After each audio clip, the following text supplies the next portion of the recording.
শান্তি কেন? আসলে তুমি খুব ভালো, খুব ভালো। শুয়ে পড়ো।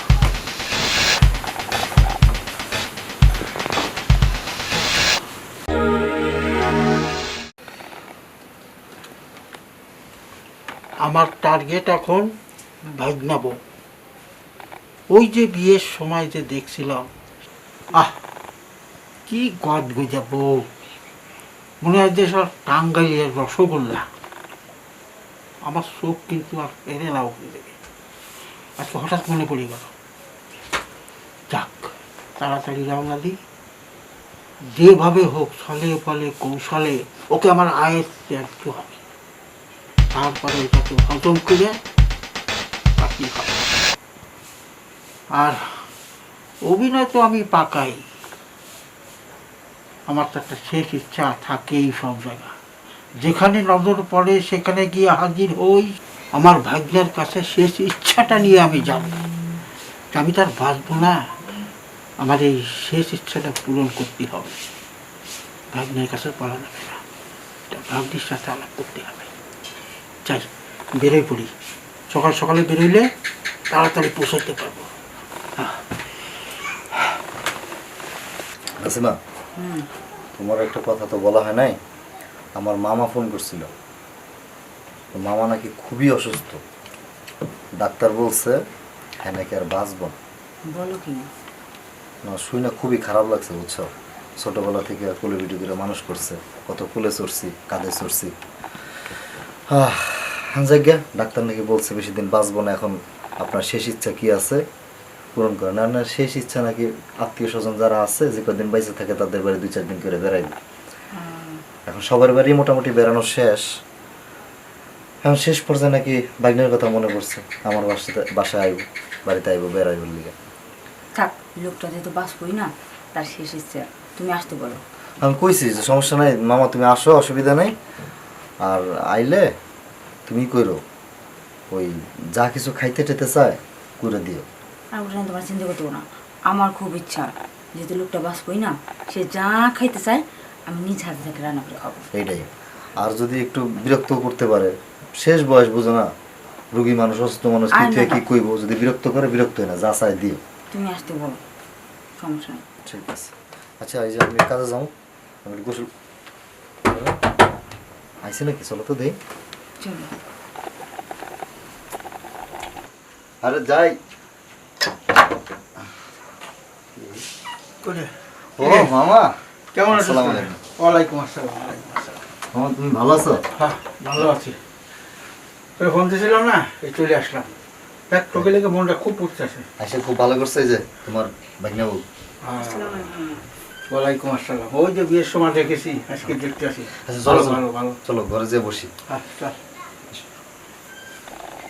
আসো আসো মামা, বসো বসো। আর তুমিও বসো।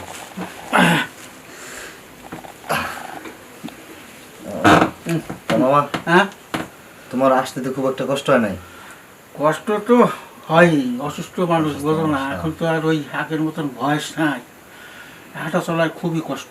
কয়েকদিন বাঁচবো আর। আর দূর, এই তুমি ফাও ফসল বেরো না তো, ডাক্তার কি কইছে কইছে, তুমি তুমি বিন্দাস চলবা, খাওয়া দাওয়া, ঘুরবা ফিরবা, তোমার কোনো কাজ কাম করা লাগবে না। বাপুরে, আর কইয়া কি হবে, কয়দিন বাঁচবো আর, বেশি দিন বাঁচবো না। ওই মানুষের বাড়ি বাড়ি দিয়ে ঘুরতেছি, সবার সাথে দেখা করতেছি, শেষ বয়সে বোঝো না, দেখে যাই সবাইকে। শেষ বাকি ছিল তোমাদের বাড়িটা, তোমার কাছে দেখে যাব, এই জন্যই আসলাম। দেখো মামার কথা শোনো। দূর মামা, তুমি উল্টাপাল্টা কথা কেন, দেখলে শুনলে কষ্ট লাগে। মানুষের হায়াত মহত্তর মাসের হাতে না, যে যখন চলে যাওয়ার ডেট আসবে সে যখন, তোমার আগেও আমিও চলে যেতে পারি। মন দুর্বল করা যাবে না, তুমি বেড়াও, যে কয়দিন মন চাই এখানে থাকো, খাও দাও, ঘুরো ফিরো, কোনো অসুবিধা নেই। সেটা তো করবো, কিন্তু ওই মনটা থাকতে চায় না, বারে বারে মনে করি এদিক ছুটে আসি। খুব ভালো করছি না? হ্যাঁ, ভালো করছি না? ঠিক আছে, তাহলে মামা তুমি এক কাজ করো, তাহলে ফ্রেশ হয়ে ই করো, নাস্তা টাস্তা খাও, আমি একটু গোসল করবো। হ্যাঁ, তুমি যাও, যাও, যাও, আমি যাও। খাবার নিয়ে আসবো। আর এই তুমি বসে আছো কে? তুমি বসে থাকো না, তুমি এক কাজ করো, ওই মামার ফ্রিজে ঠান্ডা পানি আছে না, এক গ্লাস শরবত বানাই দাও লেবু দিয়ে, ঠিক আছে? আর শরবত খাইতে খাইতে কি খাবার টাবার তৈরি করা যায়, একটা ভারী খাবার দাও, ক্ষুধা লাগছে না, অনেক দূর থেকে আইছে না। ঠিক আছে ঠিক আছে। তুমি এটা ব্যবস্থা করো, আর আমি যাইতেছি বাজারে। বাজার যাইতেছি, মামা কি খাইবো, ঠিক আছে, একবারে ভরপুর বাজার নেও, খালি দেখবা যে বাজার কি করে, ঠিক আছে? তাহলে যাও। ঠিক আছে আমি ওই যে বাবু, আর ওই বেশি কিছু কিনা লাগবে না, ওই একটু গরুর সব মাংস, নিয়ে আসি। ওই খাসির মগজ যদি পাও একটু নিয়ে আসো, ওটা একটু খাই আচ্ছা দিই। তা আমি আনবো না, আমি জানি তুমি কি খাও না খাও, আচ্ছা নিয়ে আসবে না। যা। তুমি শরবত টরবত খাও, রেস্ট করো না। ভাগনা, কি যে খাইতে চাই সেটা তো তুমি বুঝবা না, সেটা আমি বুঝি। ঠিক আছে ভাগনা, যাও বাজার করে নিয়ে আসো। আমি যে কি খাইতে চাই ভাগ্নে এখনো বুঝলো না। আমি বুঝি যে আমার কি খাওয়ার দরকার এই সময়। ওই যে বিয়ের সময় দেখেছিলাম, মনে হয় আগুনের গোলা, ওই যে টিকটিকি তো করছে, ঠিক ঠিক ঠিক। আসলে কথা একবার মিশে কথা না। আজকে আমার কিভাবে ভোগ করতে হয় এই আগুনের গোলা, সেটা আমি ভালো করে জানি। ভাগনা, তুমি তো বুঝলে না আমি কোন উদ্দেশ্য তোমাদের বাড়িতে ঢুকেছি। এখন খালি সুই হয়ে ঢুকেছি, ফাল হয়ে বেরোবো, আমার কামটা সাকসেস। ও মামা এই যে এখন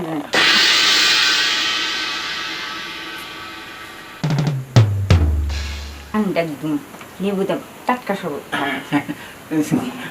থাক না, ওই রকম দুই একটু পরেই। আর তুমি তো আমার ভাগনা বউ, বসো বসো বসো বসো, এতে লজ্জার কিছুই নাই। খান। ঠান্ডা পানি দিয়েছো না? হ্যাঁ একদম বেশি করে লেবু দিছি।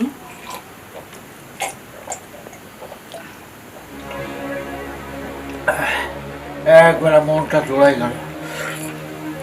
মামা আরেকটা কথা, আপনি বলেন আপনার কি খেতে মন চাইতেছে, ঠিক মন থেকে যেটা বলবেন আমি ঠিক সেটাই করব। আপনাকে খুশি করার জন্য না আমি সব করতে পারি। ও আচ্ছা, মানে আমি যা খাইতে চাই তুমি তাই খাওয়াবে, তাই না? হ্যাঁ তাহলে তো আমার চাইলটা কেটে গেছে। এই তো ভাগ্নি আয়ত্তা এসে গেছে, ওনার কোনো সমস্যা দিল না, এখনই দাবিটা করে ফেলাই। ভাগ্নি, হ্যাঁ মামা। তুমি বলেছো না আমি যা খাইতে চাই তুমি তাই খাও। হুম এই দেখো ভাগ্না, তোমার ঠিক কথাটাই বলেছে, আমি বাঁচবো না। আমি আত্মীয় স্বজনের বাড়ি যাইয়া যাইয়া আমার ইচ্ছের কথা বলি, সব ইচ্ছে তারা পূরণ করছে, কোনোটা বাকি রাখি নেই। হ্যাঁ, শেষ জায়গাটা ছিল তোমার এখানে। তা আমি নিয়ত করেই বেরিয়েছি, আমি বিফলে যাব না। আসলে তুমি আমার মনের কথাটা কয়ে ফেলছো। তাহলে বলেন। তাই বলতেছি ভাগ্নি, শেষ ইচ্ছার কথা আর কি কমো, আমার তো আর ভালো লাগতেছে না। না মামা মুখটা কান্না নিতে করবেন জ্বালা না। বাড়ি শুরু হয়ে গেছে, হয়তো আমি আর বেশি দিন বাঁচবো না। তো আমার একটা আশা ছিল, যে আশা নিয়ে তোমাকে বাড়িতে আইছিলাম। বাঁচবেন না, আপনার শেষ ইচ্ছাটা কি বলেন? আর কই কি করে শেষ ইচ্ছাটা, তুমি যদি রাজি না হও, তুমি যদি বিমুখ হয়ে যাও, তাহলে তো আর আমার শেষ ইচ্ছা না না না, আমি অবশ্যই শুনবো, বলেন আপনার কি ইচ্ছা? ভাগ্নি, আমার শেষ ইচ্ছা ছিল কি জানো? কি? আমার ভাগ্নির সাথে, মানে তোমার সাথে, আমার সাথে? হ্যাঁ, কি? তোমার সাথে একটা ঘন্টার জন্য সময় কাটাবো। এটা কি বলতেছেন? এটা কেমন ইচ্ছা? বুঝতে পারছি, আমি আপনার ভাগ্নি। বুঝতে পারছি তুমি রাজি হবে না, আমার শেষ ইচ্ছাটা পূরণ হবে। ভালো কিছু খাবেন না? না, ওই খাওয়ার দিকে আর মনোযোগ নাই, আমার মনোযোগ ছিল ওই একটা জায়গায়। সেখান থেকে যখন বেমুখ হয়ে যাচ্ছি, ঠিক আছে সকাল হলে আমি চলে যাব, আমার শেষ ইচ্ছাটা পূরণ করলে না তুমি। না না, এটা কেমন কথা বলতেছেন? আপনি স্বামীর সাথে মরে যাবেন না? হ্যাঁ, তো আপনি এটাই ইচ্ছে ছিল? আরে মানুষটা তো মরে যাবে,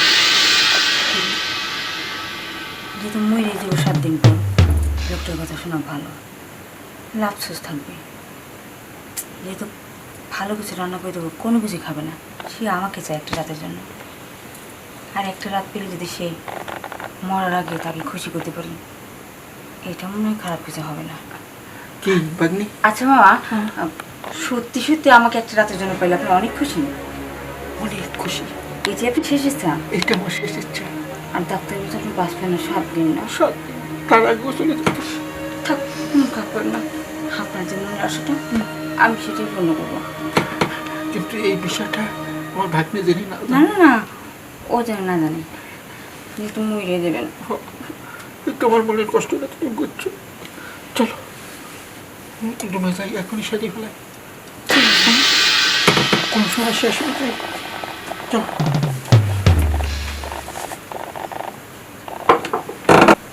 আসুন না।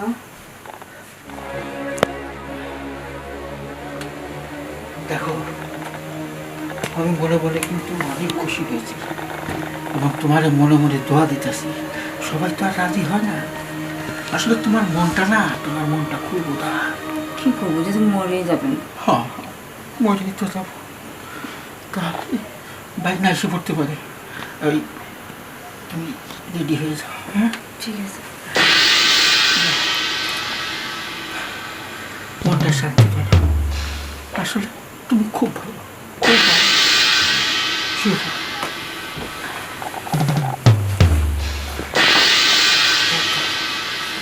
আমার লক্ষ্মী ভাগ্নে বাজারে রাখি এনে থাক। বাবারে বাবা।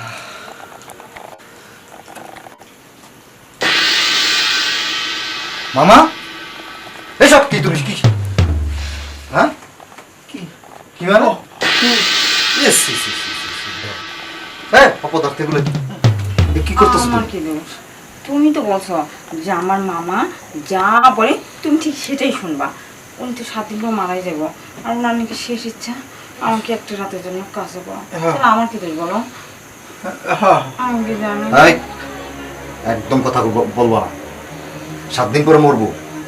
শেষ 7 দিন পরে, এই গাধা, 7 দিন পরে যেই লোক মরে সেই লোক তো মৃত্যুর ভয়ে সে তো ঘরেতেই বেরোয় না। 5 ওয়াক্ত নামাজ পড়ে, সে রোজা রাখে, সে তওবা তিল্লা করে, সেইগুলো করে বেড়ায়। হ্যাঁ, আচ্ছা ওই থাক না। ওই থাক মানে? আসলে বাঁচবো কতদিন? ওই মানুষের বিভিন্ন রকমের থাকে না, একটা দাবি থাকে না, একটা ইচ্ছে থাকে না। আমি ওইটাই আমি আর কি। গ্রামে পাড়াপড়শির কাছে নানান রকমের কানাঘুষা শুনছি তোমার নামে। তোমার যে চরিত্র, সারা জীবনে যে এরকম নোংরা চরিত্র, এগুলো কিন্তু আমি কিছু শুনছি, কিন্তু বিশ্বাস করিনি। বুড়ো হয়ে গেছো, বয়স হয়ে গেছে, এখন 2 দিন পরে মনে করছিলাম সত্যি সত্যি তুমি মনে হয় মরবা। এখন তো মনে হচ্ছে তোমার নিজে ফাঁসি দিয়ে মারে। এটা কেমন? তুমি আমার ব্যাগ নিয়ে এই কথা কইতে আবার কথা কও তুমি? তুমি যদি মামা হইয়া ভাগনার বউর সাথে যদি এই সমস্ত নোংরামি করতে পারো, তাহলে তোমার আর কি করবে? তোমার যে এখনো যে জুতার মালা গলায় দিয়ে যে গ্রাম ঘুরে নিয়ে তোমার কপাল বলো। আমার বাড়ি থেকে তুমি বের হবো বা এক্ষণ বেরো, এই মুহূর্তে বেরো। তার মানে উনি সব মিথ্যে বলছে? মিথ্যা মানে তুমি বুঝো না, নাটক বুঝো না, নাটক নাটক বাস আবার দাঁড়ায় রয়েছে। এখনই যাবো? আবার না, আরেকবার যাও। হ্যাঁ, এখনই যাবো। দুপুরে খাওয়াটা খেয়ে গেলেই তো না। দুপুরে খানা থানায় খাও, তাহলে পুলিশটা আমি ফোন দেই। না না না, দরকার নাই তো। ওই যাচ্ছি। যাই।